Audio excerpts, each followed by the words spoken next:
Pagka umulan ulit, hindi na magbabaha. Pagka umulan ulit, hindi na magbabaha. Ang pangako sa atin, 1 year.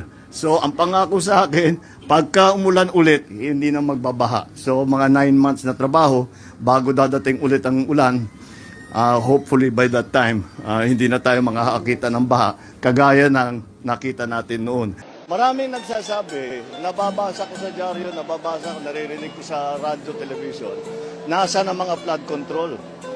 Nandyan ang mga flood control, na-overwhelm lang. 220 meters, 55 billion, completed ang record ng Public Works. Kahit walang ginawa, kahit isang araw hindi nagtrabaho, wala. Wala kang makita, puntaan ninyo, wala kayong makita kahit na ano.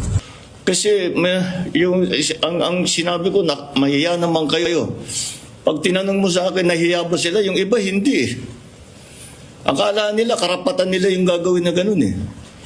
Wala kami ginagawang mali. Ganyan talaga patakbo rito. And that's the hardest part to change. That's the hardest part to change. The culture of within government, where to take they put all kinds of nice words, rebate, kickback yan.